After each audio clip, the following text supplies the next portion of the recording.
Welcome to our channel Saiswaram. Samarth Sadguru Shirdi Sainath మహారాజ్కి జై. సాయి భక్తులందరికీ నమస్కారం అండి. ఎలా ఉన్నారండి? మన సాయినాథుని దయ వల్ల అందరూ కూడా నిత్యం సంతోషంగా ఉండాలని, మనందరి పిల్లల భవిష్యత్తు బంగారంలా ఉండాలని నేను మనస్ఫూర్తిగా కోరుకుంటున్నాను. ఈరోజు వీడియోలో మనకు బాబాగారు ఏం చెప్పబోతున్నారంటే, తల్లి నీ ఇంటికి ఒక వ్యక్తిని పంపుతున్నానమ్మా, అతని ద్వారా నీకు మేలు కలగబోతుంది కనుక ఇలా చేస్తున్నాను తల్లి అని అంటున్నారు మన బాబాగారు. ఏంటి మనకేం మేలు చేయబోతున్నారు బాబాగారు అని తెలుసుకోబోయే ముందు ఒక చిన్న రిక్వెస్ట్ ఫ్రెండ్స్, ఎవరైనా ఛానల్కి కొత్తగా వచ్చి ఉంటే సబ్స్క్రైబ్ చేసి యాక్టివేట్ చేసి ఆల్ని క్లిక్ చేస్తే నేను ఏ కొత్త వీడియో పెట్టినా మీకు నోటిఫికేషన్స్ రూపంలో వస్తుంది. అలానే ఈ వీడియో మీకు నచ్చినట్లయితే ఒక చిన్న లైక్ చేసి కొంచెం సపోర్ట్ చేయండి ఫ్రెండ్స్. ఇక మనకు బాబాగారు ఏమేల్ చేయబోతున్నారు, అసలు ఎవరు పంపుతున్నారు ఏంటి అని మన బాబాగారి మాటల్లోనే విని తెలుసుకుందాం రండి. తల్లి, నువ్వు నీ బాధలు చెప్పుకొని నా దగ్గర కంటతడి పెడుతూ ఉన్నావు. నా బాధలు తీర్చు సాయి అని ప్రాధేయపడుతున్నావమ్మా. అందుకే నేను నీ ఇంటికి వస్తున్నా తల్లి. నేనే రావాలి అని లేదు, ఏదో ఒక రూపంలో నేను మీ ఇంటికి వచ్చి నీకు మంచి చేస్తాను బిడ్డ. అలా నేను మీ ఇంటికి ఒక వ్యక్తిని పంపుతున్నానమ్మా.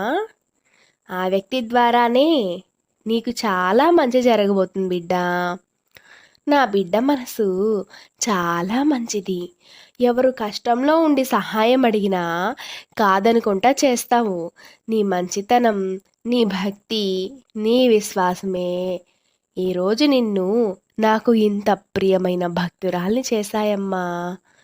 బిడ్డ, ఎవరు కష్టంలో ఉన్నాను అన్నా ఆదుకునే నువ్వు నీ ఇంటికి యాచనకు వచ్చిన వారిని నమ్మటం లేదు, కసురుతున్నావమ్మా. అలా చేయకు తల్లి. నేను ఏ రూపంలో అయినా నీ ఇంటికి రావచ్చు, అలా ఏ క్షణంలోనైనా జరగవచ్చు. పిల్లి రూపంలోనో, కోతి రూపంలోనో, ఆవు రూపంలోనో, కుక్క రూపంలోనో తిరుగుతూ భిక్షాటన చేసే వ్యక్తిలాగా అయినా కూడా రావచ్చమ్మా. అప్పుడు కాదు అనకుండా ఏది ఉన్నా నేను స్వీకరిస్తాను, నాకు పెట్టు తల్లి. ఒకసారి మీరు అపాయంలో ఉన్నప్పుడు మీకు సూచన ఇద్దామని వస్తే నన్ను బయటనే తరిమేశారమ్మా మీరు. తల్లి, అయినా కూడా నేను కోపడకుండా వదిలేయకుండా కాపాడాను. నా బిడ్డ పైన ప్రేమతో ఈ తండ్రికి ఉన్న ప్రేమ అటువంటిది. నీ బంధాన్ని కాపాడి ఆ దెబ్బ నాకు తగిలేలా చేసుకున్నాను తల్లి. అందుకే ఎవరైనా దాహం అని వచ్చిన మంచినీరు లేవనకుండా ఇవ్వు బిడ్డ.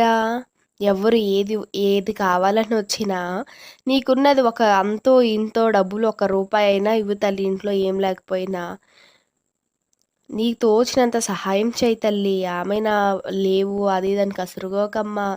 నేను ఏదో ఒక రూపంలో నీ ఇంటికి వస్తూ ఉంటాను, నేను కనిపెట్టుకునే ఉంటానమ్మా. నీ మనసులో ఉన్న కోరిక నాకు తెలుసు బిడ్డ. ఎన్నో రోజులుగా దాని గురించి ఆలోచిస్తూ ఉన్నావు.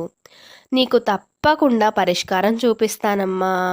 నీ కోరిక ఏదైతే ఉందో, నువ్వు ఎన్నో రోజులుగా అది తీరట్లేదు అని ఆలోచిస్తూ అది జరుగుతుందా జరగదా అని దిగులుగా ఉన్నావు. తప్పకుండా నేను జరిపిస్తాను తల్లి. మంచినే తలువమ్మా నువ్వెప్పుడు, నీకు మంచే జరుగుతుంది తల్లి అని సాయి అంటున్నారు. నిజమే అండి, మనకు ఎన్నో మార్గాలలో బాబాగారు నేను నీతో ఉన్నాను అని చెప్తూ ఉంటారు. అది ఎలా అంటే ఫోటో రూపం కావచ్చు, పాట రూపం కావచ్చు, ప్రసాదాల రూపం కావచ్చు. ఆయన ప్రసాదం మనకు అందొచ్చు ఆ క్షణానికి. అలా ఆయన గురించి మాట్లాడుతూ ఉంటారు కొందరు, అలా కావచ్చు. ఇవన్నీ ఆయన మీతో నేనున్నాను అని చెప్పడానికి నిదర్శనాలు. అంటే మనం ఎక్కడికైనా వెళ్తూ ఉంటాం అనుకోండి, సడన్గా కార్ పైన బాబా బొమ్మ, స్కూటీ పైన బాబా బొమ్మ, వెహికల్స్ పెద్ద పెద్ద బస్సెస్ పైన బాబా బొమ్మ, అలా ఉంటుంటాయి అన్నమాట. మనం వెతకకుండానే అసలు చాలా బాగా కనిపిస్తూ ఉంటాయి మనకి. అలా కనిపిస్తే కనుక బాబాగారు మనతో ఉన్నట్లు. ఇంకా ఎవరైనా షిరిడీ వెళ్తారు. షిరిడీ వెళ్ళి ప్రసాదం పంపిస్తారండి. అలా ప్రసాదం పంపిస్తే బాబాగారి ఆశీర్వాదం, నేను మీతోనే ఉన్నాను, ఆయన మన ఇంటికి వచ్చినట్లే లెక్క. ఇంకా ఇట్లా ఎవరైనా యాచనకొస్తారండి. యాచనకొచ్చినప్పుడు పిల్లి గానీ అలా వస్తూ పోతూ ఉంటుంది. మనమేంటంటే ఆహ్, ఉన్నదేదో అంతో ఇంతో పెడితే మనకు అదొక తృప్తిగా ఉంటది గదా! బాబాగారికి. ఇట్లా ఆయన రూపంలో ఇట్లా వస్తానమ్మా అని చెప్తున్నారు. దయచేసి అందరూ కూడా ఎవరైనా ఇట్లా ఈ పిల్లి కానీ, కుక్కలు గానీ ఏదైనా బాగా ఆకలితో ఉంటుంటాయి, వస్తుంటాయి. అలా వచ్చినప్పుడు ఏదన్నా మనకు తోచింది పె పె పీక్ మీకు తోచింది పెట్టండి. బాబాగారు చాలా సంతోషిస్తారు. అదే అండి ఈరోజు మన బాబాగారు చెప్తుంది. నేనేదో ఒక రూపంలో మీ ఇంటికొచ్చి మీకు మంచి చేస్తాను. మీరు ఒక అపాయంలో ఉంటే నేను కాపాడాను. అలా నా భక్తుల బాధల్ని నాకు వేసుకొని వారిని రక్షిస్తారు. నా బిడ్డలంటే నాకు అంత ప్రేమ అని ఈరోజు మనకు బాబాగారు చెప్తున్నారు. దయచేసి అందరూ కూడా మన బాబాగారి మాటని పాటించండి. ఎవరైనా ఇట్లా వస్తే వారికి కాదనకుండా ఏదన్నా తోచిన సహాయం చేయండి. మరి మీ కోరికైతే ఏదైతే ఉందో బాబాగారు ఆ రూపంలో ఎలాగో నేను వచ్చి మీకు ఆ సహాయం అందేలా చేస్తాను అని చెప్తున్నారండి. అందరూ సంతోషంగా ఉండండి. మరొక వీడియోలో మళ్ళీ మీట్ అవుదాం. సర్వేజన సుఖినో భవంతు. జై సాయిరామ్.